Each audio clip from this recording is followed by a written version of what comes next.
और हम सब बहन बेटी वाले हैं। और रोज सबसे बड़ी बात तो यह है कि मरता गरीब है, मतलब ठाडे का कुछ नहीं बिगड़ता। और आप पर हम मतलब सभी गांव देहात से संपर्क रखते हैं। जवाहरलाल नेहरू की लड़की ने दूसरे से शादी की, कोई फर्क नहीं पड़ा, ना किसी ने उंगली उठाई, ना उसको किसी ने जातवार किया। सचिन पायलट ने जम्मू कश्मीर के मुख्यमंत्री की बेटी से शादी की, ना किसी ने उंगली उठाई। मेरा तो गांव भी गुजरों का गांव है, यदि मेरे गांव का कोई गरीब सा गुजर भाई दूसरी जात में शादी कर लेगा तो लोग हुक्का पानी बंद कर देंगे। ऐसे ही हर जाति में है। जो बेशक हमारे यहाँ से भी राव साहब है, राव इंद्रजीत है, उन्होंने दूसरी जाति में शादी करके कोई उंगली नहीं उठाएगा। कल रामपाल अपने लड़के के कोई दूसरी जात की बहू ले आएगा तो इसका हुक्का पानी बंद कर देंगे। मेरी बात बुरी लगे तो अन्यथा मत लेना, मैं सामाजिक बात कर रहे हैं। और बहुत से नेताओं ने अपने बेटे भांजे भतीजे सब दूसरी जात में दे रखे हैं और ले रखे हैं, तो उनसे तो आप एक कतई उम्मीद मत करना कि वो आपके साथ में कहीं जाएंगे और आएंगे। ये तो आपको अपने आप लड़ाई लड़नी पड़ेगी। भाई अपन यहाँ आ गए, अपन से मरे कटे कहीं चलना पड़े। रही बात कानूनन रूप से, तो सपोज करो मान लो अपन ने यहाँ हरियाणा में दिया, कल परसों विधानसभा में भी जो गौतम साहब ने बोला बड़ी अच्छी बात थी, लेकिन यहाँ के बच्चे राजस्थान में जाके शादी कर लेंगे, वहां वैलिड है। क्राइम तो, मैं तो कानून का भी स्टूडेंट रहा हूं, क्राइम तो क्राइम है। एक आदमी ने यहाँ कत्ल किया या राजस्थान में किया तो राजस्थान वाले थाने वाले मुकदमा दर्ज करेंगे। यदि कोई लड़का लड़की भाग के राजस्थान में शादी कर ली हो तो कोर्ट कहेगी वैलिड है, हरियाणा वाले तो वैलिड नहीं मानेंगे। तो इसके लिए मेरा सुझाव है कि आप हम सब मिलकर, मेरे 2-4 साथी सांसद लोग जानकार हैं, तो आप कहें तो हम उनसे भी समय ले सकते हैं इस चीज में। आप कहें तो हम अपने अपने संगठन से भाई सब लोग जो हैं, हम प्रधानमंत्री को चिट्ठी लिख सकते हैं, कानून मंत्री से मिल सकते हैं। और इसके लिए सबसे बड़ी जरूरी चीज तो यह है कि लड़की की शादी की उम्र 21 साल होनी चाहिए। हमारा संविधान कहता है बराबरी का हक है। जब वोट 18 साल में लड़का और लड़की दोनों को हक मिल रहा है, बालिग होने का 18 साल में हक मिल रहा है, तो शादी का लड़के को 21 क्यों और लड़की को 18 क्यों? क्या लड़की क्या जल्दी समझदार हो जाती है? वो जमाने गए जब मेरी माँ की शादी 13 साल की उम्र में हुई थी, 1960 में हुई थी, तो हो सकता है उस टाइम पे लड़कियां समझदार हो जाती होंगी, वो सामाजिक स्वरूप कुछ और था। आज 18 साल की बेटी जो है वो 12वीं क्लास की स्टूडेंट होती है, नीट का एग्जाम देती है, IIT JEE पढ़ती है, और उस टाइम में पढ़ते पढ़ते, फिल्म देखते देखते, इंस्टाग्राम सोशल मीडिया को यूज करते करते किसी न किसी लड़के के बहकाव में आ जाती है। रोज हम देखते हैं। और एक बात और आप देखना, जिस लड़के के बहकाव में आती है ना, वो ऐसा लड़का होता है जिनके, मतलब बुरा मत मानना, जिनके सरों में कोई लाठी ना भिड़ाई, क्योंकि ये काम खाली आदमी करेगा। आपने देखा कि कोई IAS की तैयारी करता हुआ लड़का लड़की लेके भाग गया? जिनको ये पता है, जिनके, और हमेशा ये होता है कि लड़की भगा ले जाते हैं, फिर लड़के के घर वाले उसके पक्ष में आके खड़े हो जाते हैं, क्योंकि लड़के वालों को पता तुम्हारा तो ब्याह जाना नहीं, छोड़ा सही काम कर रहा है, चाहे किसी भी जात की लाया हो, बहू ले आया, अपने तो घर आ गए, थोड़े दिन में पोते पोती हो जाएंगे। तो इस चीज को लेके जो है, एक तो हम लड़की की उम्र 21 साल की जाए विवाह के लिए, इस चीज के लिए मुहिम चलाएं, और दूसरा इस चीज के लिए चलाएं कि भाई माँ बाप की सहमति जरूरी हो। ये बहुत अच्छा पहले से आप लोगों ने रख रखा है, तो मेरी तो छोटे से निवेदन थे, ये कह के मैं अपना स्थान लूंगा। सबसे पहले ये कि जो 8वीं के बाद, मतलब 8वीं नहीं 9वीं 10वीं के जो भी स्कूल हैं, कॉलेज हैं, कॉलेज में उनमें अपन जो संगठन अपन बनाएं, या जो भी अपने 20-30-50 लोग चले, उनके प्रिंसिपल से मिलके या और करके, उन बच्चों को जो ये हो चुके कारण, ये जो कहानियां हो चुकी, शादी लव मैरिज कर दी, लव मैरिज की मेरे ख्याल से 6 महीने या साल से ऊपर शादी आज तक मैंने नहीं देखी भी है तो वो मजबूरी में, अपने घुटन में। अगर लड़की जा रहती थी एक ऐसा आराम जिंदगी में, और आज रह रही है, अपनी रोटी बना रही है, काम कर रही है, और उसकी कोई इज्जत नहीं है। वो बच्चों को हमें कहीं ना कहीं समझाना पड़ेगा। वहां स्कूल में जाके अवेयरनेस, जो अपने कैंप लगा के, बेटे आप जो कर रहे हो, जो आज का जमाना ऑनलाइन, सारी चीजें सही है, लेकिन आप अगर आपका हम सफर चुनोगे तो हम सफर चुनो, आप अपने आप चुन लो, कोई दिक्कत नहीं है। हम प्रेम हुआ उसमें हम कोई भी दखलंदाजी नहीं करेंगे, सबका हुआ, लेकिन अपने माँ बाप की वो आज्ञा लेके। दूसरा, आप जहां जा रहे हो, क्या वो आपको लाइफ टाइम रख सकता है? क्या वो आपके जो सारी चीजें हैं, वो उसकी पूरी जानकारी करके आप उसे शादी करो। शादी करने के लिए हर माँ बाप, कास्ट से बाहर हो, कास्ट कैसे भी तैयार रहता है, लेकिन कम से कम वो है कि आपको रोटी खिला दे। हम जो इतनी भी अभी बात कर रहे हैं, जिस भी चीज के लिए हम जा रहे हैं, प्रेम विवाह, लिव इन रिलेशनशिप, ये जो चले हुए हैं, ये ठीक एक समस्या है। समाधान के लिए आज हम सब अपने अपने विचार रख रहे हैं। अभी सेकवाल साहब ने भी अपने विचार रखे, सारी चीजें हैं। इसके लिए कानून एक व्यापक चीज है, उसके लिए एक व्यापक जन आंदोलन की जरूरत पड़ेगी। उसके बाद ये नहीं पता कि वो बनेगा नहीं बनेगा, कैसा बनेगा। बहुत से कानून बनाने वाले भी लोग संसद में सब महनीय लोग हैं जो वहाँ बैठे हैं, वो हमारे अंदर से गए, उनको भी पता है, समाज के ही लोग हैं, वो कोई अलग से नहीं आए, उनको भी पता है कि आज ये दिक्कतें यहाँ हैं, इस समाज इन चीजों को सब फेस कर रहा है। उन चीजों के लिए जो चीजें बताई है उसका सबसे पहले इलाज अपने घर से करना पड़ेगा। और घर से भी अभी हम एक ही पार्ट को देख रहे हैं कि लड़की को हम दोषी ठहरा रहे हैं। मेरा बात को गलत मत समझना कोई भी, इसमें इतना ही दोषी लड़का भी है। ये सब चीजें आएंगी, अपने परिवार को संस्कारित करना पड़ेगा। हम किसी के ऊपर भी कोई भी उंगली उठा सकते हैं कि उसने ये किया, इसने ये किया, इसकी वजह से ये हो गया, हमारे बच्चों को इसने खराब कर दिया। कोई किसी को, सबसे पहले लड़के को संस्कारित करना है, बच्चे को भी संस्कारित करना है। वो सब आएंगे अध्यात्म से। थोड़ा बहुत हम घर में अध्यात्म का अगर हमारा माहौल है, हम लोग उनको समझाएं। प्रेम विवाह की अगर हम बात कर रहे हैं, प्रेम विवाह श्री कृष्ण जी का भी हुआ था। हम उन चीजों को लेगा के हम लोग श्री कृष्ण जी के प्रेम विवाह को देख के उसके बारे में पता नहीं लोगों ने अपने अपने हिसाब से कुछ अलग परिभाषाएं गठित कर रखी हैं कि कृष्ण करे तो लीला, हम करे तो पाप, ये फलाना दिन का। ये सब चीजें अपने आप की बातों को, गलत बातों को सही साबित करने के लिए ये सब चीजें कर रहे हैं वो लोग। कानून ऐसे ऐसे बना दिए गए हैं कि हम आंखों देखी हमारे पास चीजें हैं। कोशिश होती है, अंकल जी यहाँ हमारे सीनियर लोग बैठे हैं, ये होते हैं कि यार इसको इतना गुस्सा आता है कि इसको साले आप खत्म कर दें या और कुछ चीज, लेकिन कानून की चीजें हम उसको नहीं कर सकते। अब लिव इन रिलेशनशिप है, आंटी जी बैठी है, मैं शब्दों के लिए माफी चाहूंगा जो मैं चीज कर रहा हूँ। लिव इन रिलेशनशिप क्या है? ये समझो कि प्रोफेशनल प्रोस्टिट्यूट्स है और इसके अलावा कुछ नहीं है। वो ये मानना है कि जो पहले पंचायतें होती थी उनका एक दबाव होता था पूरे समाज के ऊपर, पूरे गांव के ऊपर। तो कोई भी अगर गलत कार्य होता था उसके अंदर, किसी गांव में या किसी गली में या किसी मोहल्ले में, तो पंचायतें बैठकर जो है उसका समाधान करती थी। जैसा कि भाई साहब ने बताया कि उन्होंने उनके अनुरूप जो है संविधान में अमेंडमेंट नहीं करवाया। भाई उस समय भी पढ़े लिखे नहीं थे लोग, उनको ये नहीं पता था कि आगे आने वाले समय में जो है हमारे आगे ये परेशानियां आएंगी। अब हम सभी जो है पढ़े लिखे हैं, सभी जागरूक हैं। सबसे पहले तो जो भाई ने कहा कि हम दो हमारे दो, एकाकी परिवार, ये सबसे माइनस पॉइंट है हमारा। ये संयुक्त परिवार रहेगा, हम चलो किसी कार्य में सुबह जाते हैं, शाम को वापसी घर पे आते हैं। अपने को ये नहीं पता होता कि बच्चा अभी क्या कर रहा है, क्या नहीं कर रहा। पीछे घर पे और मेंबर रहेंगे, वो उनकी देख रेख में होते हैं। लेकिन अब क्या हो गया कि भाई हम अकेले रहेंगे, हमारे बच्चे अकेले रहेंगे, लड़का भाग गया। तो उसके लिए हमें जो एक जागरूकता अभियान चलाना पड़ेगा, अपने आप को प्रिपेयर करना पड़ेगा और लोगों को भी इसके बारे में अवेयर करना पड़ेगा, जागरूक करना पड़ेगा। और अपने हर बलों का, हर विधानसभा अपने अपने विधायकों को, एक्स विधायकों को, उनको ज्ञापन दें कि भी उसमें हमारा सहयोग करें, वो अपने मैनिफेस्टो में शामिल करवाएं और इस चीज को कानून दिलवाने में हमारी मदद करिए। पहले गुजरात में भी हो चुका है, गुजरात में कानून है, माता पिता की सहमति जरूरी है। तो जब गुजरात में हो सकता है तो हरियाणा में भी हो सकता है। तो मैं ये चाहता हूं कि गांव गले जन जागरण अभियान चलाएं और धीरे धीरे हम सरकार को इस कानून के साथ साथ ये भी करें कि जब भी स्कूलों में फिजिकली क्लासें चल रही हैं तो भाई ऑनलाइन क्लासों का क्या मतलब रहेगा। तो हम ये भी कहें कि ऑनलाइन क्लासें बंद कर जाए। भाई शायद जो कोरोना जैसे अभी शायद दोबारा कभी कोई ऐसी घटना हो जाए तो बात अलग है, बाकी ऑनलाइन क्लासें बंद करी जाए। दूसरा, गांव में जागरण चलाएं और गांव की पंचायतों से प्रस्ताव भी पारित कराए जाए उनके साथ। मेरा तो ये निजी राय है, अब उनसे प्रस्ताव भी कराए कि ऐसे कोई घटना ना हो, और ऐसे के लिए हम कानून चेंज कराने के लिए सरकार के ऊपर दबाव बनाए। मेरा तो आप सभी से यही है। बाकी आप सभी का धन्यवाद और मैं इसमें सही हूँ। प्रेम विवाह है जो, हम प्रेम विवाह के खिलाफ नहीं है, लेकिन देखो एक पर्सनल निजी राय के हिसाब से मेरा ये सोचना है कि भी प्रेम विवाह एक माता पिता की सहमति के बाद में, और प्रेम विवाह भी एक मैच्योर उम्र होने के बाद में, जब आदमी सक्षम होता है तो उस दौरान पे किया जाए।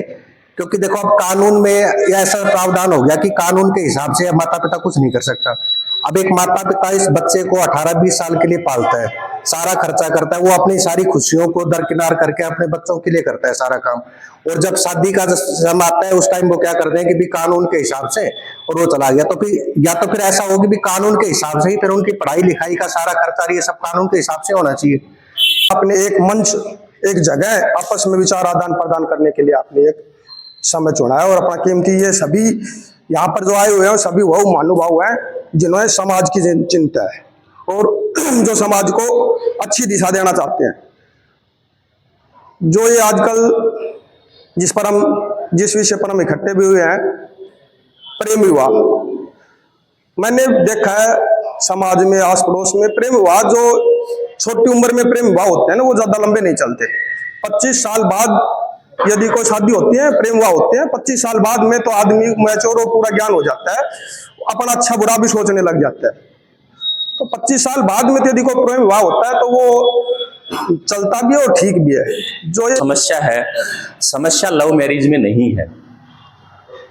समस्या ये है कि जब आप देखेंगे समाज में तो परिवार सहमति से लव मैरिज करवा रहे हैं, नहीं करवा रहे हैं, लेकिन किस स्टेज पे करवा रहे हैं?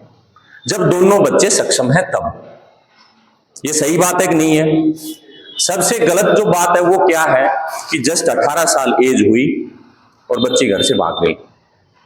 और ये दीपक भाई ने एक स्पष्ट बात कही है, बहुत स्टिक बात कही है कि वो बच्चे कौन से मिलेंगे, बिल्कुल आवारा।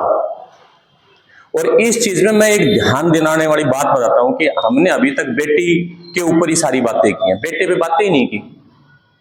क्या बेटी भाग के शादी करती है? बेटा नहीं करता। वो क्या किसी परिवार का अंग नहीं है? तो संस्कार तो वहां भी गिरावट है। लेकिन इन सब चीजों के पीछे हम देखेंगे कि समाज में एक चीज जो धीरे एक विचार के रूप में आती है और हमारे बीच में एक बड़ी समस्या बन जाती है। तो ये समस्या आज की नहीं है, ये धीरे धीरे चल के बड़ी बनी है। समस्या ये है कि जब इन लोगों ने आजादी के नाम पे जो एक स्वतंत्रता का अधिकार जो मिलता है, उसकी आड़ में एक आदमी का समाज में एक इज्जत के साथ में जीने के अधिकार को दबा दिया गया इस कानून को बनाने की आड़ में। तो ये जब बना उस टाइम पे क्या लोगों ने सोचा नहीं, लेकिन उन्होंने एक पक्ष देखा जो अभी भाई कह रहे थे कि बड़े बड़े लोग जब शादी कर लेते हैं तो वो जायज है। उस पक्ष को देखा, लेकिन उस पक्ष को नहीं देखा कि जहां पे इन चीजों की अवेयरनेस नहीं है, जहां पे परिवार के अंदर ही लड़का लड़की शादी कर लेंगे, बहन भाई शादी कर लेंगे, वो हमारे हिंदुत्व समाज के लिए सबसे बड़ा खतरा है। साथियों, आपने ये जो विचार किया, सभी का विचार अपनी अपनी जगह जैसा हमने सुना वो बढ़िया लगा। किसी के विचार कोई कमी नहीं थे। जो विचार अगर जिनके कम होते तो वो यहाँ आते ही नहीं। आए वही है जो संगठन को बनाने के लिए, समाज को अच्छी शिक्षा दिशा दिखाने के लिए, वही इस जो संगठन के हमारे बीच में, मीटिंग के बीच में सभी पहुंचे हैं। जिसके अंदर हमारे वकील साहब, बुद्धिजीवी, पढ़े लिखे सारे, और सभी पत्रकार भी मौजूद हैं। और आज बरसात की वजह से भाई ये जो मीटिंग की जो संख्या है कम रही। मैं समझूं अगर बरसात ना होती तो हजारों के रूप में संख्या बड़ी होती। साथियों, आप लोगों ने ये जो कदम उठाया ये सबसे बढ़िया कदम है। ये बात बिल्कुल ठीक है। आज के जमाने में हर माँ बाप इस बात के लिए दुखी है। जिस माँ बाप के साथ जो बच्चा छोटा सा होता है उसको पाला पोसा बड़ा किया, वो अपनी मर्जी, वो हर माँ बाप अपने बच्चों को सोचता है वो कि मैं अपने बच्चे को अच्छी जगह ब्याऊं। हर माँ बाप ये सोचता है मेरा बच्चा मेरे से भी ऊपर चले, वो माँ बाप भी सोचता है। बाप भी ये सोचता है कि मेरा बच्चा का नाम मेरे से भी ऊपर हो, माँ भी सोचती है। हर माँ बाप की ये इच्छा होती है। लेकिन उसके अंदर ये उनकी सोच तो हर माँ बाप की होती है, लेकिन उनकी अपनी सोच के हिसाब से अब वो जो देख रेख जो करते हैं वहां में कुछ कमी आ जाती है। लापरवाही, बच्चे कहां जा रहे हैं, कैसे जा रहे हैं, क्या कर रहे हैं, और उस हिसाब से उसको ना देखना, बार बार उसको ना संभालना, ये अपने माँ बाप की कमी है।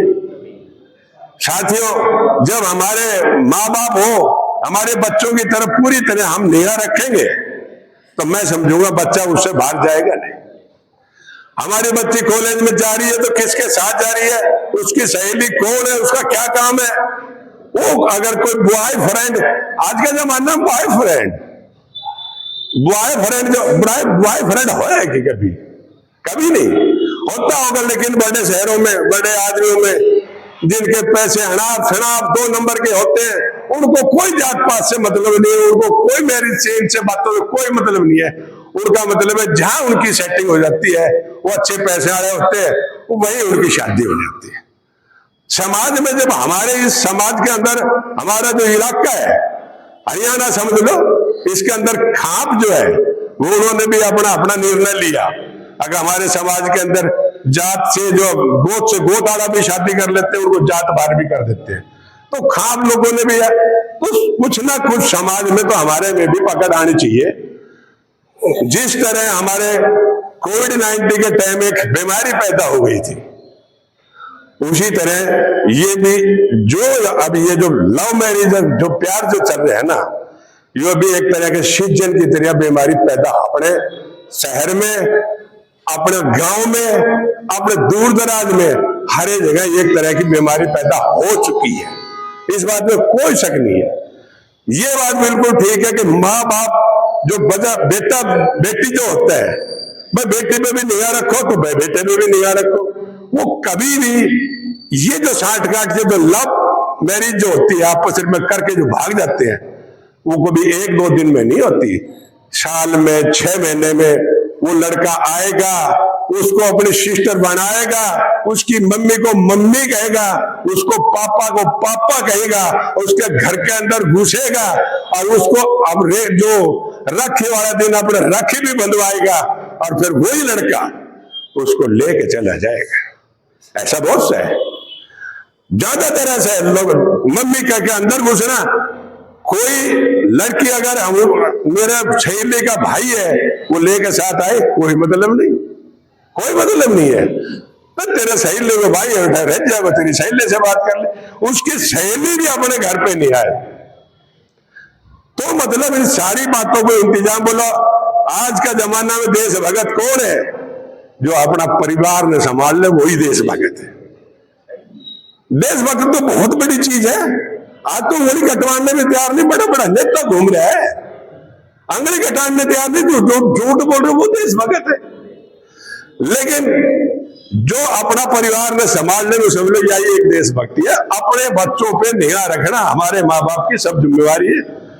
जब वो कहते हैं मेरा दोस्त, तो हमारे पिताजी क्या करता, अरे तेरे दोस्त कौन है? अपना पोता ने भी कहता तेरे दोस्त तो भाई मैं हूं। सबसे बड़ा अगर दोस्त है तो उसका माँ बाप है, उसका माँ बाप बच्चों का दोस्त है। माँ बाप जो शिक्षा देगा बच्चों को, ऐसी शिक्षा और कोई अपना माँ बाप कोई बुरी शिक्षा कभी नहीं दिया है और ना कोई देगा। तो साथियों, आपके अपने सभी के विचार कानून के भी आप ये बात ठीक है, हमारे भैया दीपक बाबू जी ने भी अच्छा सुझाव दिया।